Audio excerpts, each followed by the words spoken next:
तो देखिए फिर आज का जो चैप्टर है हमारा वो है HTML, है ना। तो HTML के लिए हम जो एडिटर यूज करेंगे, नॉर्मली हम नोटपैड भी यूज कर सकते हैं।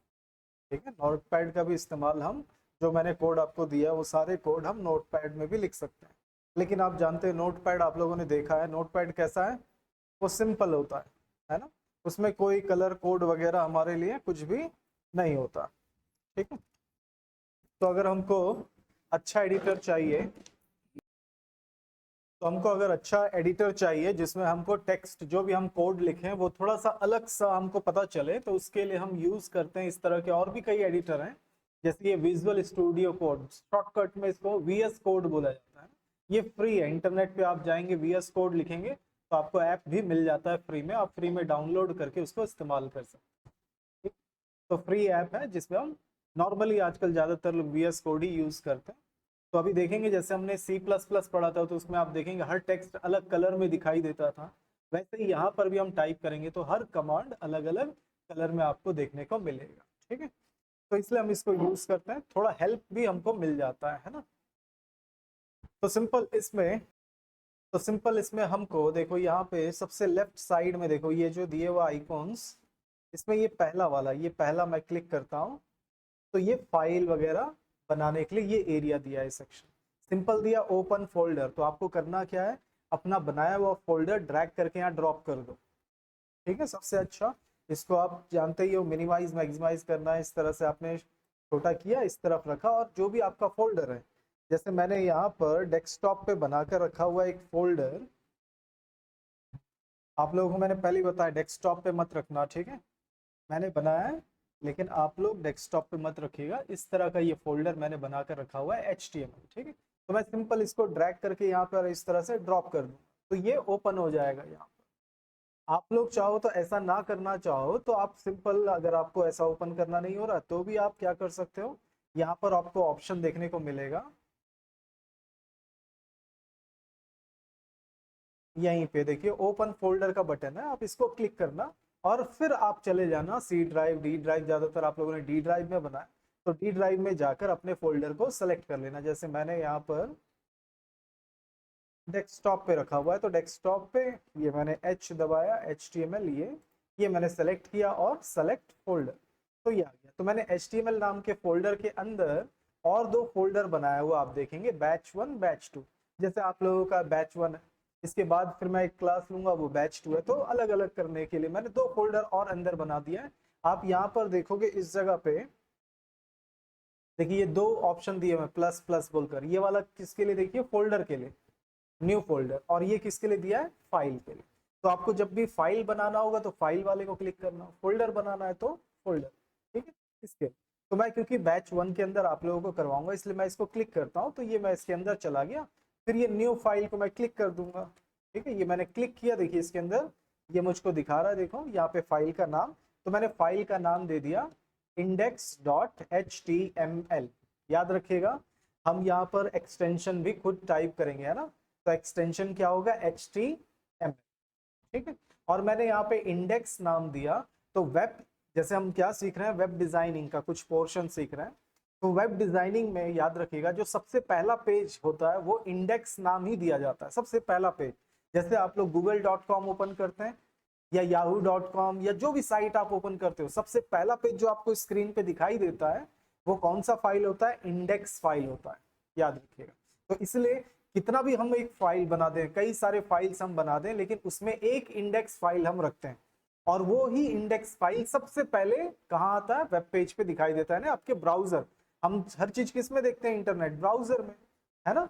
क्रोम ब्राउजर, इंटरनेट एक्सप्लोरर, इस तरह से मॉजिला, इस तरह से कई सारे ब्राउजर हैं। तो ब्राउजर में जो सबसे पहला पेज ओपन होता है वो बाय डिफॉल्ट कौन सा होता है, इंडेक्स। इसलिए हम सबसे पहला फाइल इंडेक्स बनाते हैं, जो होम पेज होता है, जो है ना, जो फर्स्ट पेज होता है उसको हम इंडेक्स नाम ही देते हैं। बाकी आप कोई भी नाम दे सकते हैं, ऐसा नहीं कि इंडेक्स नाम नहीं देंगे तो क्या नहीं चलेगा, बिल्कुल चलेगा, आप कोई भी नाम दीजिए, कोई फर्क नहीं पड़ेगा।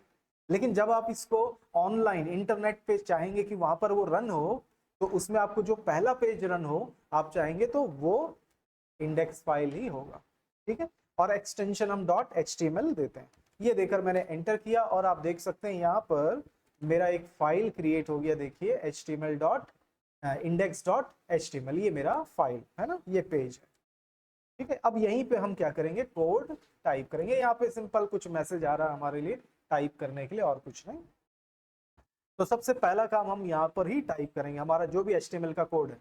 याद रखिएगा ये जो कोड हम लिखेंगे ये चलेगा कहाँ, तो ये चलेगा ब्राउजर में, है ना। ये जो HTML का फाइल है कहाँ पर रन होगा, ब्राउजर। ब्राउजर कौन सा, क्रोम ब्राउजर। याद रखिएगा हम जो भी यहाँ पे कोड देंगे वो सारे कोड एक्चुअल में कहाँ पर स्टोर्ड है, ब्राउजर में। ब्राउजर उसको समझता है। ठीक है, हम जो भी यहाँ पे कमांड सेट करेंगे अभी पढ़कर लिखकर जो भी करेंगे वो सभी चीजें कौन जानता है, ब्राउजर। तो यहाँ पर हमारे पास इंटरनेट एक्सप्लोरर ब्राउजर है, क्रोम ब्राउजर है, ऐसे ही एक मोजिला ब्राउजर है ना। इस तरह से 2-3 ब्राउजर हैं जो सबसे ज्यादा चलते हैं। लेकिन कुछ ब्राउजर कुछ कोड ज्यादा उनके पास एडवांस कोड है, कुछ के पास कम है। इसलिए कई बार क्या होता है, आप देखना उसमें लिखा होता है कई सारे साइट्स में, आप इसको किस में ओपन करें, इसको इंटरनेट एक्सप्लोरर में ओपन करें या क्रोम में ही ओपन करना ज्यादा अच्छा रहेगा, या फायरफॉक्स में ओपन करना ज्यादा अच्छा रहेगा। ऐसा साइट में ही पहले ही बता देते हैं वो लोग कि आप इसको किस में ओपन करोगे तो ज्यादा अच्छा आपको दिखाई देगा, क्योंकि कुछ कोड किसी किसी ब्राउजर में सपोर्ट नहीं करता। ठीक है, तो ये चीज है। तो यहाँ पर सिंपल हम जो कोड लिखने वाले हैं HTML का, वो कौन सा कोड है, उसको कौन सा कोड कहते हैं। तो हम जो सीख रहे हैं HTML, मैं यहाँ पर लिख दूं HTML। तो HTML मैंने आपको पेज में भी दिया हुआ, आप देखेंगे। मैंने इस बार इंग्लिश हिंदी ऐसा नहीं किया, छोटे छोटे टेक्स्ट थे इसलिए मैंने इंग्लिश में ही प्रिंट कर दिया है। अगर आपको थोड़ा लिखना हो तो आप खुद लिख लीजिएगा, क्योंकि मैं देखता हूँ आप लोग पेज पढ़ते हैं नहीं, है ना। तो इससे अच्छा है कि आप थोड़ा सा लिख भी लो। हिंदी में जरा सा लिखना है तो आप लिख लेना जरा सा, हाइपर टेक्स्ट, है ना, मार्कअप लैंग्वेज। HTML का फुल फॉर्म क्या है, हाइपर टेक्स्ट मार्कअप लैंग्वेज। ठीक है, तो यहाँ पर सबसे ज्यादा जो ये लैंग्वेज है इसमें सबसे ज्यादा जो यूज होता है वो होता है टैग। क्या होता है HTML में, इसको क्या कहते हैं हम, टैग। टैग लैंग्वेज भी कहते हैं हम, टैग कोडिंग भी बोलते हैं इसको हम, है ना। इस तरह से इनको बोलते हैं, क्योंकि ज्यादातर जो भी कोड है वो टैगिंग सिस्टम है। टैग से मतलब जैसे कोई भी चीज जो हम कोड में लिखेंगे, कोई भी पैराग्राफ या कुछ भी जरा सा टेक्स्ट भी, जैसे मैंने यानी कंप्यूटर इस तरह से मैंने लिखा। अगर मैं चाहता हूँ कि इसको बोल्ड बोल्ड आप सभी को मालूम है क्या होता है, थोड़ा डार्क करना, ऐसा करना चाहता हूँ तो मैं इसमें टैग लगाऊंगा। और वो टैग कैसे लिखेंगे, देखिए ये इस तरह से बी, देखिए ये ऑटोमेटिक आ गया यहाँ पर। ये क्या कहते हैं, VS कोड बहुत अच्छा है कि आपको क्लोजिंग खुद नहीं करना पड़ता। देखो ये स्टार्ट मैंने टैग लगाया और ये एंड ऑटोमेटिक आ जाता है ना। तो बहुत अच्छा है कि आपको ज्यादा मेहनत करने की जरूरत नहीं है। तो यहाँ पर टैग कैसे स्टार्ट होता है, क्लोज करते हैं, देखिए less than greater than B, ये ओपनिंग कोड। और क्लोजिंग के लिए कैसा है, देखो less than greater than B और उसके अंदर फॉरवर्ड स्लैश, है ना। फॉरवर्ड स्लैश लगाकर उसी टैग को, सेम नाम, कोई अलग नाम नहीं होता, सेम नाम होता है, और उसी से हम क्या कर देते हैं, क्लोज करते हैं। कुछ टैग ऐसे भी हैं ना, कुछ टैग ऐसे भी हैं जिनके लिए हमको क्लोजिंग टैग का जरूरत नहीं पड़ता। याद रखिएगा, कुछ टैग ऐसे हैं, आगे पढ़ेंगे तो आप लोगों को पता चल जाएगा, उनके लिए हमको क्या नहीं देने का जरूरत पड़ता, क्लोजिंग। लेकिन ज्यादातर जो टैग है उसमें क्लोजिंग टैग लगाना ही होता है। ठीक है, तो इसीलिए इसी तरह के हर कमांड आपको यही इसी तरह से लिखने को मिलेगा। क्योंकि देखो एक्चुअल में ये क्या, एक तरह से आप इसको एक तरह से नॉर्मल लैंग्वेज में क्या सोच सकते हैं, इसको कंटेनर भी बोल सकते हो एक तरह से, है ना।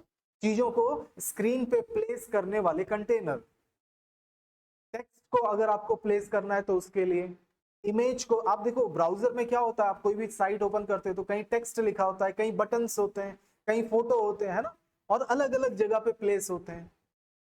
तो इनको प्लेस करने के लिए क्या चाहिए, हमको टैग चाहिए। और इन्हीं टैग की मदद से हम क्या करेंगे, इमेज, टेक्स्ट, सारी चीजों को एक पेज की तरह स्क्रीन पर लेकर आएंगे।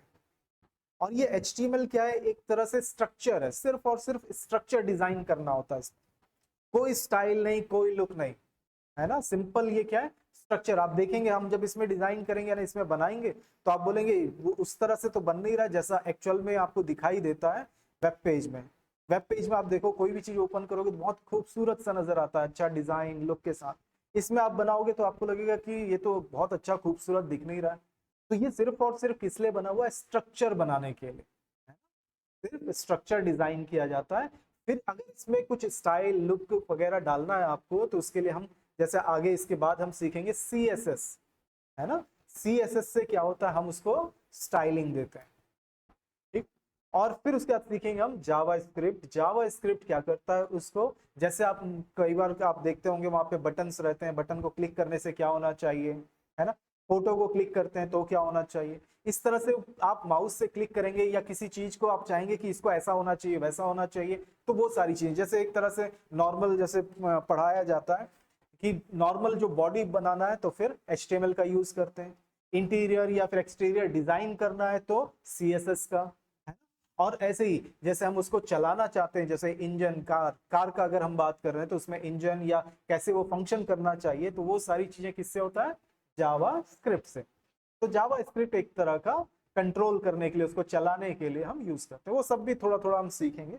तो सबसे पहला तो हमको ये HTML सीखना होगा। तो यहाँ पे HTML जैसे आप लोग पेज में देखेंगे तो पेज में मैंने उसको दिया हुआ आप लोगों को स्ट्रक्चर, किस तरह से उसका स्ट्रक्चर होना चाहिए, है ना? सबसे पहला चीज, जैसे मैं इसको हटा दूं तो सबसे ऊपर हमको क्या चीज लिखना होता है, ठीक है? सबसे ऊपर हम यहाँ पर बताते हैं डॉक टाइप। देखिए मैंने सिंपल, देखिए कितना अच्छा हमको हेल्प मिल रहा है यहाँ पर। ये डॉक टाइप बोल कर आ गया, एक्सक्लेमेशन लिखा हुआ, एंटर किया तो देखो ये लेस देन, फिर एक्सक्लेमेशन डॉक टाइप HTML, ये एक्चुअल में वर्जन बताता है। क्या वर्जन, कि हम कौन सा वर्जन यूज कर रहे हैं। तो इतना सा लिखने से हमारा जो ब्राउजर है वो समझ जाता है कि हम HTML5 वर्जन यूज कर रहे हैं। अभी तक का जो लेटेस्ट वर्जन है वो 5 है, ठीक है, HTML5। तो ये लिखने से वो समझ जाता है कि हम जो कोड लिख रहे हैं उसमें HTML5 वर्जन का कोड भी इसमें शामिल होगा बोलकर लिखा। तो ये सबसे ऊपर लिखने का जरूरी है। आप नहीं भी लिखेंगे तो ऐसा नहीं कि वो रन नहीं करेगा, आप इस लाइन को नहीं भी लिखेंगे तो भी चलेगा, लेकिन लिखने से इसको पता चल जाता है। फिर दूसरा स्टेप इसके आगे बढ़े तो हमारा होता है यहाँ पर HTML। ये हमारा एक तरह से कंटेनर, याद रखिएगा। हमारा स्टार्ट, जैसे याद होगा हमने C++ में बोला था मेन, है ना? जो कुछ भी उसके अंदर रखते हैं उसको वो चलाता है। वैसे ही अगर आपको HTML का कोड लिखना है तो आपको HTML स्टार्ट टैग और एंड टैग के ही अंदर आपको लिखना है, ठीक है? तो जैसे ही मैंने HTML लिखा ऑटोमेटिक आ गया, मैंने इसको ऊपर नीचे एंटर करके आगे बढ़ा दिया। देखिएगा थोड़ा सा और एक चीज याद रखिएगा, थोड़ा ध्यान से इसको देखेंगे। ये नहीं कि आप कमांड करते वक्त सिर्फ पेज पकड़ा और उसी को ही टाइप कर रहे हैं आप लोग, और फिर उसमें अगर कॉमा छूट गया तो गलती हो गया, ग्रेटर देन लगाना छूट गया तो गलती ढूंढ रहे हैं। तो वैसा करने से अच्छा है थोड़ा सा ध्यान दीजिए कि इसको लिखते कैसे हैं, बस इतना याद रखिए। तो HTML लिखना है तो ये HTML लिखा, उसमें कैसा होना चाहिए और उसका एंड होना ही चाहिए, है ना? ऐसा नहीं होना चाहिए कि आपने HTML लिखा उसके बाद एंड नहीं किया आपने, आपको पता भी नहीं चला, है ना? तो कोड को थोड़ा सा समझ के करेंगे तो ज्यादा आसान होगा, गलतियां कम होगा। नहीं तो फिर आप एक एक कॉमा, एक एक लेस देन, ग्रेटर देन को अगर पेपर में देख देख कर, पेपर को देखें, बस देखेंगे कि क्या लिखना है, बस उसके बाद बाकी चीजें आपको खुद लिख लेना है ना? तो उस वैसा करेंगे तो जल्दी जल्दी आप टाइप भी कर पाएंगे और जल्दी समझ भी पाएंगे, नहीं तो फिर कॉमा ओमा के मिस्टेक में ही पूरा टाइम निकल जाएगा। तो थोड़ा सा ध्यान दें। तो स्टार्ट देखो ये HTML, एंड भी मैंने कर दिया। दूसरा इसके अंदर क्या क्या पोर्शन होता है तो देखिए सिंपल सा अभी के लिए तो मैं बता दूं तो एक हेड, ठीक है, ये हेड, स्टार्ट और एंड, ठीक है, हेड सेक्शन। और दूसरा यहाँ पर होता है हमारे पास बॉडी, ठीक है, देखिए हेड और बॉडी। HTML के अंदर सिंपल दो सेक्शन है हमारे पास अभी, मेन, है ना, हेड और बॉडी। वैसे हमने और भी कई तरह से इनको डिवाइड किया हुआ है, जैसे हम वर्ड में पढ़ा था हमने हेडर, फुटर, है ना, और बीच के बॉडी को हम कह देते हैं मेन पेज, ठीक है। जैसे पेज में आप देखते हो ऊपर हेडर होता है, नीचे फुटर होता है, बीच में जहाँ पे आप टाइप करते हो पैराग्राफ। तो ऐसे यहाँ पर वो भी सेक्शन है, वो भी मैं बताऊंगा आपको उसको कैसे यूज करते हैं। तो हेडर, फुटर और एक मेन बोलकर है, ठीक है, सेक्शन में बांट दिया है। सिंपल हम सेक्शन में बांटने के लिए उसको यूज करते हैं और कुछ नहीं, नॉर्मली है तो बस यही इतना ही कि हेड मतलब ऊपर की चीजें, हेडर वाली चीजें जो डिफाइन किया जाता है, ये सारी चीजें वो इस पोर्शन में करते हैं, हेड में। और जो भी आपको पेज पे डिस्प्ले में चाहिए पेज में, वो बॉडी के अंदर करते हैं। टेक्स्ट डिस्प्ले में चाहिए, फोटो डिस्प्ले में क्या क्या रहता है, फोटो ही रहता है ना, और टेक्स्ट रहता है, और कुछ होता है क्या, वीडियो रहता है। एक इंटरनेट के पेज में क्या होता है आप खुद ही सोचो, टेक्स्ट, दूसरा वीडियो, तीसरा इमेज, और कुछ बटन्स बटन्स वगैरह रहते हैं, है ना। इस तरह से वो सारी चीजें किसके अंदर बनती है, वो सभी चीजें बॉडी के अंदर बनेंगी। जितनी भी चीजें हमको क्रोम जब आप ओपन करेंगे तो आपको उस पेज पे जो कुछ भी दिखाई देगा वो सारी चीजें हम किसके अंदर बनाएंगे, बॉडी के अंदर। हेड के अंदर हम ऊपर वाली चीजें, यानी जो भी चीजें हमको डिक्लेयर करना होता है, बहुत सारी चीजें होती हैं डिक्लेयर करने के लिए, धीरे धीरे आप जान जाओगे क्या क्या चीजें, तो वो चीजें हम यहाँ पर बताते हैं। जैसे मुझको टाइटल, टाइटल टाइटल क्या होता है, आप लोगों को मैंने बताया था, ये ऊपर वाला एरिया टाइटल बार बोलते हैं ना।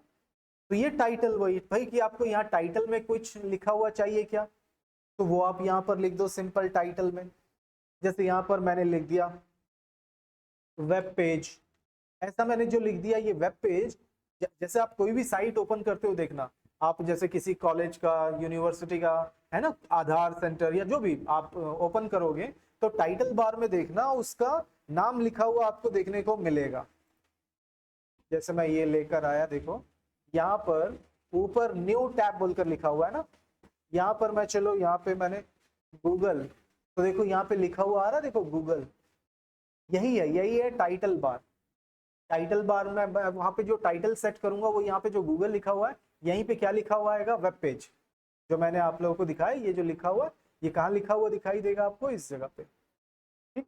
तो इस तरह से आपको लिखना है, तो उसके लिए हम क्या यूज करते हैं, ये टाइटल, टाइटल टैग। देखिए हर चीज टैग है, आपको याद रखना है। वैसे तो हम क्योंकि ये VS कोड यूज कर रहे हैं तो ऑटोमेटिक बनकर आ जाता है, ये बहुत अच्छा। नहीं तो नॉर्मली आज तक मैंने किसी को भी डायरेक्ट इसमें पढ़ाया नहीं, VS कोड मैंने कभी नहीं यूज किया आज तक। आज पहली बार हम लोग VS कोड यूज कर रहे हैं सॉफ्टवेयर जिसमें ये करेंगे। नहीं तो मैंने हमेशा नोट पैड में ही, क्योंकि हमको जब हम शुरुआत करते हैं तो हमको हमेशा क्या करना चाहिए, नोट पैड से स्टार्ट करना चाहिए, है ना। अपनी गलतियों को ढूंढना आना चाहिए। ये क्या कर रहा है, हमको सारा चीज बहुत जल्दी जल्दी दे दे रहा है। आप टाइटल लिख रहे हैं और ये क्लोजिंग ऑटोमेटिक आ जा रहा है, ठीक है, तो चलेगा। खैर थोड़ा इजी और होना चाहिए। तो ये टाइटल, देखिए मैंने टाइटल लगाया, इट्स सिंपल टाइटल में आने के लिए। फिर बॉडी, बॉडी में आपको जो भी बनाना हो वो बना सकते हैं। तो जैसे हमारे पास पेज, जो मैंने आप लोगों को पेज दिया है उसमें आप देखेंगे तो वहां पर आप देखना सबसे पहला 1 नंबर लिखा हुआ कोड दिया हुआ, देखिए, है ना। उसमें भी लिखा हुआ है HTML हेड, और यहाँ पे टाइटल में to display the title text, वो सब लिखा हुआ है, तो वो मैं उतना बड़ा नहीं लिख रहा। फिर हेड कंप्लीट हुआ, जैसे इसमें भी कंप्लीट हो गया, देखिए title start close head complete. फिर बॉडी, बॉडी के अंदर मैं लिख रहा हूँ, देखिए यहाँ पर सिंपल, ये मैं बॉडी के अंदर गया और यहाँ पर फिर मैं लिख रहा हूँ हेडिंग टैग। ये सिंपल, अगर मैं इतना लिखूं तो भी ये प्रिंट में आएगा, ठीक है। हम कोई भी टेक्स्ट बिना टैग के भी लिखेंगे तो भी वो स्क्रीन पे प्रिंट करता है, ऐसा नहीं कि उसको नहीं करेगा वो प्रिंट, क्योंकि मैंने इसको किसके अंदर लिख दिया, बॉडी, बॉडी के अंदर लिख दिया, मतलब मेरा जो क्रोम है वो उसको डिस्प्ले करेगा। जैसे ये मेरा क्रोम, ये इसके अंदर ये जो पूरा एरिया है, यहाँ से लेकर ये पूरा एरिया, ये है ना, ये मेरा क्या है, बॉडी है, ये पूरा एरिया क्रोम का। तो मैंने जो भी चीज मैं उसमें लिखूंगा वो इसको यहाँ पर प्रिंट करेगा, ठीक है। तो इस तरह से मैं इसको बताता हूँ। तो आप देखेंगे यहाँ पे मैंने सिंपल हेडिंग टैग, चलो मैं इतना को ही रन करके दिखाता हूँ, ठीक है। तो मैं इसको Ctrl+S कर लेता हूँ, सेव कर लेता हूँ, मैंने सेव किया, ठीक है। और इसको मैं सेव कर लेता हूँ, और उसके बाद फिर हम चलते हैं यहाँ पर, मैं अपने फोल्डर में जाता हूँ, और फोल्डर में मैंने दिया था डेस्कटॉप HTML, और ये रहा बैच 1। बैच 1 के अंदर आपने देखा ये मैंने रखा हुआ है मेरा HTML डॉट index.html, ठीक है, ये फाइल रखा है। इसको मैं डबल क्लिक करता हूँ, सेव तो हो ही गया था, मैंने पहले ही बनाया था, तो इसको मैंने डबल क्लिक किया और ये मेरा पेज आ गया। देखिए ये गूगल क्रोम, देखो यहाँ ऊपर लिखा हुआ दिख रहा है वेब पेज, ये हमारा वेब पेज लिखा हुआ दिख रहा है, देखिए। और यहाँ पर देखिए लिखा हुआ है हेडिंग टैग। तो सिंपल मैंने क्या लिखा, बस इतना सा लिखा, वही चीज मुझको यहाँ पर शो कर दिया, देखिए टाइटल दे दिया मैंने वेब पेज, है ना। और दूसरा बॉडी के अंदर लिख दिया, देखिए हेडिंग टैग। कोई भी टेक्स्ट आप अपनी मर्जी से जैसा लिखेंगे। अब इसी के नीचे मैं लिखता हूँ, जैसे याद होगा वर्ड, वर्ड पढ़ा था हमने, तो वर्ड में याद है हेडिंग 1, हेडिंग 2, हेडिंग 3, इस तरह से बहुत सारे हमारे पास थे। वैसे ही यहाँ पर भी हमारे पास हेडिंग टैग है। ठीक है, हमारे पास 6 हेडिंग टैग है। H1, ठीक है, इस तरह से H1, इसी तरह से H2, H3 भी हमारे पास रखा हुआ है। तो H1, और फिर यहाँ पर मैंने H2, स्मॉल कैपिटल से फर्क नहीं पड़ता, ठीक है। H3,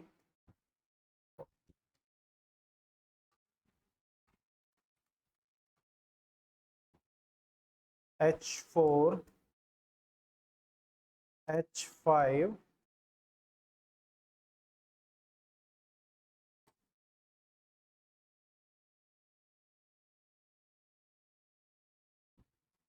और एक लास्ट H6।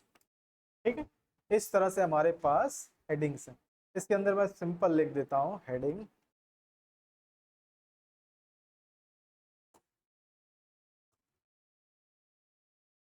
1, इसको कॉपी कर लेते हैं, 2, 3, 4, 5, और ये 6। ठीक है, तो ये मेरे पास कुछ हेडिंग्स हैं। ये हेडिंग टैग देखिएगा, वैसे तो ये साइज बताएगा आपको, H1 का थोड़ा ज्यादा साइज होगा, H2 का थोड़ा छोटा साइज होगा। जैसे मैं कंट्रोल S करता हूँ, सेव करता हूँ, और यहाँ पर वेब पेज पे जाता हूँ, इसको मैं रिफ्रेश, यहाँ पर आप देखिए ये सर्कल वाला आपको दिखाई दे रहा है, ये राउंड वाला आप देखेंगे, ये है ना, ये रीलोड या रिफ्रेश का बटन कहते हैं हम इसको। इसको मैं क्लिक करता हूँ, देखिए ये आ गया। तो हेडिंग टैग 1 पहला वाला यही है। दूसरा फिर देखिए छोटा होता जा रहा है थोड़ा साइज में, लेकिन इसलिए हम यूज नहीं करते कि उसका साइज हमको छोटा करना है या बड़ा करना है तो H1 यूज करेंगे, H2।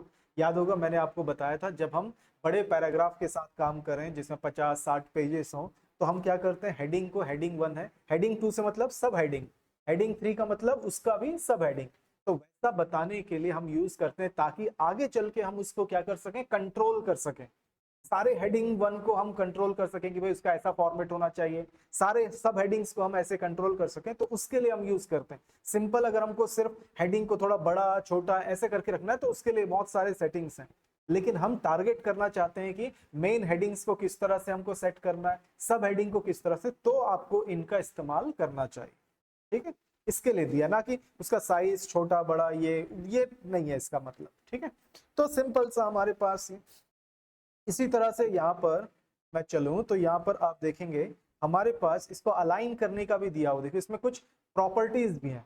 ठीक है, कुछ प्रॉपर्टीज मतलब कुछ सेटिंग्स, हेडिंग 1 को सेट करना है, हेडिंग 2 को क्या सेट करना है। तो H1 के देखिए मैंने कॉमा के यानी कि ब्रैकेट के अंदर मैं स्पेस देता हूं और इसके अंदर लिखता हूं अलाइन, है ना, अलाइन। कितना अलाइन होता है, लेफ्ट राइट सेंटर। तो मैं इसको इसी तरह से इज इक्वल टू मैंने डाल दिया लेफ्ट, देखिए। तो मैं यहाँ पर क्या कर रहा हूँ, देखो कितना अच्छा ये कि मुझको पहले ही कॉमा आ गया था, देखो इसको मैंने लेफ्ट कर दिया, इसको अलाइन सेंटर। ठीक है, अलाइन सेंटर कर दिया, और एक को मैं कर देता हूं अलाइन राइट। देखिए सिंपल, है ना। तो टैग के अंदर लिखेंगे, देखिए मैंने अंदर लिखा हुआ align, simple align left right centre, control S किया मैंने, और उसके बाद फिर इसको मैं रिफ्रेश या रीलोड कर लेता हूं, ये मैंने किया। देखिए देखिए लेफ्ट में बाय डिफॉल्ट तो लेफ्ट ही था। ठीक है, बाय डिफॉल्ट अलाइनमेंट क्या सेट था, लेफ्ट। दूसरा देखिए हेडिंग को मैंने कर दिया था सेंटर, और तीसरे को राइट। तो लेफ्ट सेंटर राइट आप इस तरह से अलाइन करना चाहें तो कर सकते हैं। ठीक, ठीक ऐसे ही हमारे पास और क्या, यहाँ पे बिग स्मॉल बोलकर भी दिया हुआ, देखिए टेक्स्ट को थोड़ा सा स्मॉल थोड़ा सा बिग करने के लिए बिग, और यहाँ पर सिंपल बिग बोलकर डाल देते हैं, चलो कोई भी टेक्स्ट आप डाल सकते हैं। और फिर दूसरा मैंने स्मॉल, टेक्स्ट को बड़े साइज छोटा, अब ये बंद हो गया है, बिग और स्मॉल जो यूज करते हैं, अब इसका यूज कम हो गया है। कंट्रोल एस किया मैंने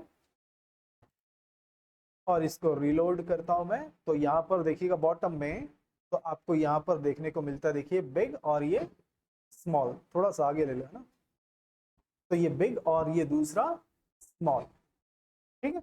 इसके लिए आपको ये ऑप्शन दिया हुआ, लेकिन अब ये बिग और स्मॉल का यूज बंद हो गया, आप नहीं भी करेंगे तो चलेगा, क्योंकि हमारे पास और भी कई सारे ऑप्शन है टेक्स्ट को करने के लिए साइज, ठीक है।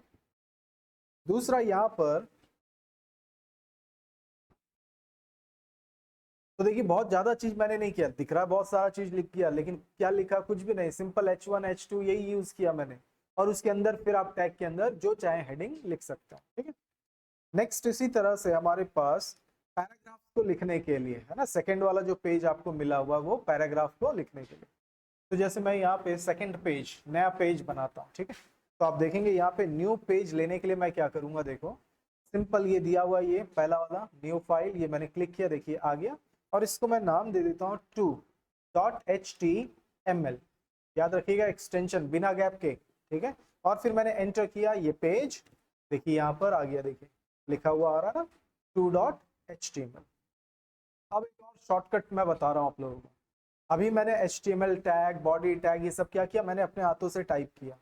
अब VS कोड आपको और बहुत आसान कर देता है कि आपको ये जो मैंने कोड लिखा अभी अभी, क्या क्या लिखा था, HTML बॉडी, और यहाँ ऊपर मैंने क्या लिखा था, doc type, HTML head, body, इन सभी को एक तरह से, जैसे याद है आपको C++ मैंने बोला था बॉयलर कोड, जो आपको बार बार लिखना ही पड़ता है, तो इसको भी हम क्या कहते हैं, बॉयलर कोड। इसमें हमको करना क्या है, देखो ये कोड ऑटोमेटिक आ जाए, इसके लिए एक्सक्लामेशन का साइन लगा दो और फिर एंटर कर दो, ठीक है। ये मैंने एंटर कर दिया, देखिए ये एंटर करते ही आप देखेंगे ये आ गया हमारे पास, ये पूरा का पूरा कोड लिखा हुआ। क्या किया मैंने, एक्सक्लामेशन का साइन लगाया और फिर एंटर कर दिया। यहाँ पर आप देख सकते हो, यहाँ पर हेड के अंदर अपने आप लिखा हुआ आ गया, देखो टाइटल, ये डॉक्यूमेंट बोलकर लिखा हुआ है। आप इसको चेंज कर लें, इस पे इस तरह से माउस पॉइंटर लेकर जाएं और अपना जो भी टाइटल देना है वो टाइटल दे दें, ठीक है। यहाँ पे और कुछ मेटा बोलकर देखो, ये सेटिंग्स अपने आप लिखा हुआ आ रहा है। ये मेटा से ही हम क्या करते हैं चीजों को, जैसे आप लोग देखो इंटरनेट पे आप क्या करते हो, सर्च करते हो ना, गूगल पे सर्च करते हो, यूट्यूब पे भी सर्च करते हो, तो हम यहाँ पर ही वो सारे कीवर्ड सेट करते हैं जो आप सर्च में यूज करेंगे, है ना, वो कीवर्ड्स, कि भाई आप जो भी चीज ढूंढे तो हमारा पेज ओपन होना चाहिए, है ना। तो वो सारे कीवर्ड्स कहाँ पे लिखे जाते हैं, इन मेटा के अंदर ही लिखे जाते हैं, तो बाद में देखेंगे इसके अंदर कैसे उसको लिखा जाता है वो सब। तो अभी सिंपल सा समझिएगा कि टाइटल ये आ गया, अब आपको यहाँ पे अगर टाइटल देना है तो यहाँ पर लिख लीजिए, फिर बाकी बॉडी की चीजें यहाँ पर लिख लेंगे, देखिए दिया हुआ, या हेड में और भी कुछ अगर हमको दिखाना हो तो हम यहाँ पे लिख लेंगे। और यहाँ HTML में एक एक्स्ट्रा चीज आ गया, देखिए लैंग्वेज, इंग्लिश यूज हो रहा है बोलकर बताने के लिए, और कुछ नहीं, ठीक है। सिंपल इसके अंदर आता हूं मैं यहाँ पर बॉडी में, और बॉडी में मैं एक यूज कर रहा हूं, देखिएगा जैसे हमारा यहाँ पर एक दिया हुआ BG कलर, BG कलर क्या हुआ, बैकग्राउंड कलर। जैसे अभी आप वेब ब्राउजर आप देख रहे थे क्रोम, उसमें क्या कलर आ रहा था, व्हाइट कलर आ रहा था ना, देखिए ये व्हाइट कलर, तो ये background colour, BG colour, background colour अगर आपको सेट करना है तो, ठीक है। तो इसके लिए हमको ये BG कलर, और दूसरा जैसे यहाँ पर हम डाल देते हैं, यहाँ पे चलो ग्रीन बोलकर मैंने डाल दिया, और फिर यहाँ पर आके मैंने दे दिया टेक्स्ट। टेक्स्ट का कलर क्या होना चाहिए, तो टेक्स्ट का कलर मैंने डाल दिया रेड, ठीक है। तो क्या क्या होना चाहिए, बैकग्राउंड कलर ग्रीन होना चाहिए और टेक्स्ट का कलर रेड होना चाहिए। तो ये मैंने सिंपल, मैं यहाँ पर कंप्यूटर्स, ये मैंने लिखा, कंट्रोल S किया, और इसको मैं रन करके देखूं, ये रहा 2 वाला, इसको मैंने डबल क्लिक किया, देखिए बैकग्राउंड देखो ग्रीन हो गया ना, और यहाँ पर टेक्स्ट मैंने लिखा हुआ था, देखिए जेनी कंप्यूटर्स लिखा हुआ आ गया, और वो रेड कलर में आ गया। तो सिंपल बॉडी में आप क्या कर सकते हैं, वैसे इस तरह के कलर वगैरह इस तरह से इतने गंदे तरीके से तो यूज नहीं होता, आप लोगों ने देखा होगा पेज पे ऐसा इस तरह से कलर नहीं करते हैं ना। तो वो कलर वगैरह हम कहाँ से करते हैं, CSS से।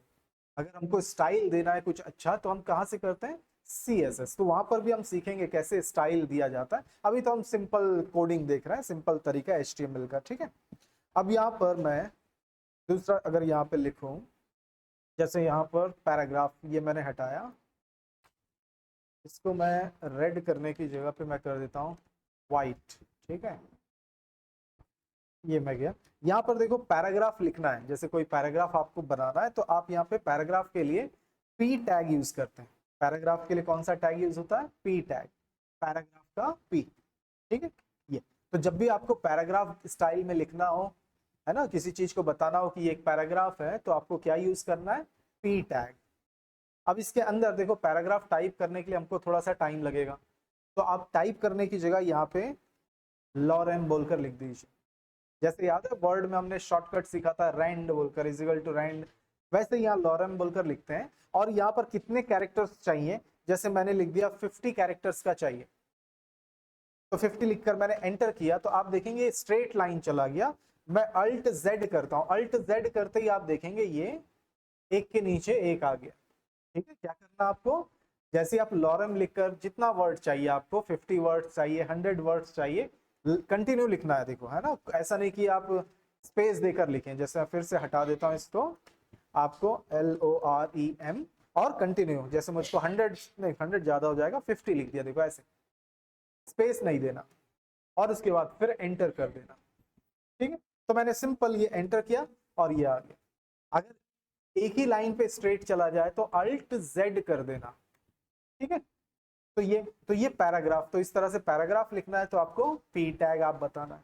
अब इसके अंदर भी हम क्या कर सकते हैं? अलाइनमेंट सेट कर सकते हैं। अभी अभी मैंने आपको अलाइन करना बताया था, इसके अंदर आप लिख दो align is equal to centre, तो ये क्या हो जाएगा? Centre align. कंट्रोल एस करता हूं मैं और फिर से इस पे जाता हूं और आपको दिखाता हूं। रिलोड किया, देखिए ये है ना, ये सेंटर किया, सेंटर ये आ गया। तो इस तरह से आप अलाइन करते हैं लेफ्ट सेंटर राइट। और एक क्या है हमारे पास? जस्टिफाई भी है ना, तो जस्टिफाई भी आप यूज कर सकते हैं। ठीक है, दूसरा यहाँ पर मैं आगे बढ़ूं इसी के अंदर, तो देखो यहाँ पर मैं नीचे चलूं और इसके नीचे मैंने लिखा जेनी कंप्यूटर्स। देखिए ये मैंने लिख दिया। अब ये जो जेनी कंप्यूटर्स मैंने लिखा, कंट्रोल एस करता हूं और फिर इसको रिलोड करता हूं, तो आप देखेंगे ये तो पैराग्राफ में आ गया। ठीक है, इसको मैं इसी में, इसको भी मैं इसी के अंदर रख देता हूँ चलो अभी के लिए, क्योंकि पैराग्राफ बोला तो इसको अलग, क्योंकि दूसरा चीज स्टार्ट होता है तो नेक्स्ट लाइन से स्टार्ट होता है। ठीक है, तो मैं इसको भी चलो कट करता हूँ, इसी के अंदर डाल देता हूँ। चलो पेस्ट, कंट्रोल एस और फिर मैं इसको रीलोड करता हूँ। ठीक है, ये भी सेंटर हो गया और इस तरफ आ गया ये। अब आप देखोगे यहाँ पर, तो आप देखेंगे यहाँ पर, देखिए जेनी कंप्यूटर्स कहाँ पे लिखा हुआ आ रहा है, थोड़ा सा ध्यान दीजिएगा। ये इसी लाइन के जस्ट लास्ट में आ रहा है ना, देखो, है ना। तो अगर कभी ऐसा हो कि कोई ऐसा लाइन, क्योंकि देखो यहाँ पर जो भी चीजें आप टाइप करोगे, प्रिंट करोगे, वो C++ की तरह ही देखो एक स्ट्रेट लाइन पे ही आने लग जाता है, यानी सीधा सीधा एक लाइन के बाजू में वो प्रिंट होता जाएगा। लेकिन अब अगर आप चाहते हो कि ये जेनी कंप्यूटर्स यहाँ पर नहीं, ये नेक्स्ट लाइन में प्रिंट होना चाहिए। ठीक है, सेम लाइन पे प्रिंट नहीं होना चाहिए। तो अगर ऐसा करना है तो इसके लिए हमारे पास एक और टैग है जिसको हम कहते हैं BR टैग। क्या है टैग का नाम? BR। BR से मतलब ब्रेक, BR सिंपल मैंने यहाँ पे लिख दिया। देखिए जेनी कंप्यूटर्स के जस्ट सामने लिख दिया, और इसका कोई क्लोजिंग टैग नहीं है ना, इसका कोई क्लोजिंग टैग नहीं है। तो जिसका क्लोजिंग टैग नहीं होता उसको लिखने का एक तरीका होता है, आप चाहो तो ऐसे भी लिखते हैं, लेकिन लिखने का एक तरीका है कि आप उसमें फॉरवर्ड स्लैश भी ऐड कर देते हो साथ में। ज्यादातर जगहों पे आपको ये लिखने का आपको स्टाइल मिलेगा, है ना, कि आप खाली BR, एक क्लोजिंग नहीं होता, इसलिए उसमें डायरेक्ट फॉरवर्ड स्लैश भी एडेड रहता है। ठीक है, कंट्रोल एस करता हूं। अगर आपको एक लाइन का ब्रेक चाहिए तो एक बार BR डालो, 2 लाइन का चाहिए तो 2 बार। ठीक है, ये तो जैसे ये मैंने किया और ये रिलोड किया, देखिए नेक्स्ट लाइन पे पहुंच गया। तो इस तरह से आप इनको नेक्स्ट लाइन, तो नेक्स्ट लाइन पे लेकर जाने के लिए कौन सा कोड है? BR tag. ठीक है, ये चीज ध्यान रखिए, जो भी टैग आप यूज करें उसके लिए। दूसरा यहाँ पर आप कोट अनकोट भी, जैसे आप इन्वर्टेड कॉमा यूज करते हैं ना, वैसा अगर आपको यूज करना हो तो वो भी हम कर सकते हैं यहाँ पर। जैसे मैं यहाँ पर चलता हूँ, और फिर एक मैं यहाँ चलो अच्छा इस पैराग्राफ के अंदर नहीं, एक नया पैराग्राफ स्टार्ट करता हूँ। पी और इसी के अंदर मैंने दे दिया लॉरेन 20, ये आ गया। अब देखिए ये जो पैराग्राफ है, मैं कंट्रोल एस करके आपको पहले दिखा दूं। ये मैं चलता हूँ यहाँ पर, रीलोड किया, देखिए ये एक दूसरा पैराग्राफ, ठीक है, ये दूसरा पैराग्राफ है, ये फर्स्ट पैराग्राफ, ये सेकंड पैराग्राफ। अब मैं इस पे यूज करूंगा एक क्यू टैग। इसके अंदर मैंने यूज किया क्यू टैग। क्यू टैग किस लिए होता है? कोट करने के लिए, इन्वर्टेड कॉमा यूज करने के लिए, और ये लास्ट में क्लोज। तो क्यू टैग स्टार्ट हुआ और ये क्लोज हो गया, ठीक है, कंट्रोल एस। अब मैं इसको प्रिंट करूं,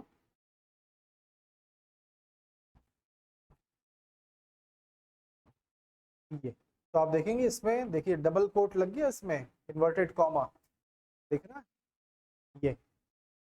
ऐसे अगर आप किसी टेक्स्ट में क्या करना चाहते हैं, इन्वर्टेड कॉमा लगाना चाहते हैं डबल, तो क्यू टैग का इस्तेमाल करते हैं, ठीक है। तो ये क्यू टैग।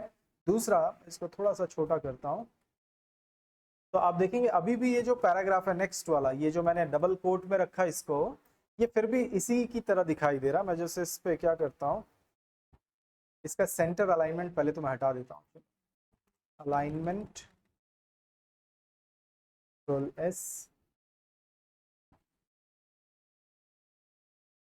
देखिए इस पैराग्राफ और इस पैराग्राफ में थोड़ा सा देखेंगे तो ये पूरा का पूरा एकदम साथ ही साथ है ना, लेफ्ट अलाइनमेंट देखो ये, है ना।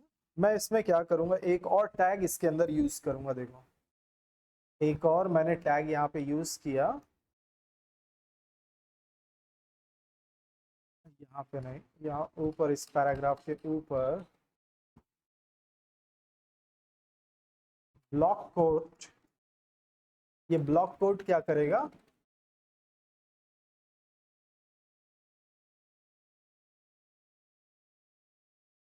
क्या हुआ गीता, बातें कर रहे हो तो बता दो, मैं बता दूं आपको। ये मैंने यूज किया ब्लॉक कोट और कंट्रोल एस किया, देखिएगा ब्लॉक कोट लिखने से क्या फर्क पड़ेगा। तो यहाँ पर रीलोड करता हूँ, देखो ये इसके लेफ्ट और इसके राइट में इंडेंट्स एक्स्ट्रा आ गए, है ना। ये पैराग्राफ और ये पैराग्राफ देखो, ये इस कोने से स्टार्ट हो रहा है, जबकि इसके लेफ्ट साइड और राइट साइड, कई बार देखना इंग्लिश के बुक्स में या कहीं पे कोई भी बुक्स में कुछ पैराग्राफ को थोड़ा सा अलग इंडेंट सेट होता है लेफ्ट और राइट में। तो अगर आपको इस तरह से सेट करना है तब आप क्या यूज करते हो, ब्लॉक कोट का इस्तेमाल करते हो, ठीक है। तो इसके लिए हमको ये ऑप्शन दिया। तो सिंपल सा चीज हमने देखा, ज्यादा कुछ नहीं। अगर इन्वर्टेड कॉमा यूज करना है तो क्यू क्यू टैग यूज करना है। अगर आपको इस तरह से इंडेंट्स यूज करना है पैराग्राफ के लेफ्ट राइट में थोड़ा ज्यादा, तो ब्लॉक कोड का यूज करना है। पैराग्राफ लिखना है तो पी टैग का इस्तेमाल करना है ना। और हेडिंग्स का यूज करना है तो H1 H2 H3 इसका आप इस्तेमाल कर, ठीक। तो आज सिंपल ये दो कोड को करके देखो, दो प्रोग्राम को, है ना। फिर इसके बाद आगे बढ़ेंगे, है ना।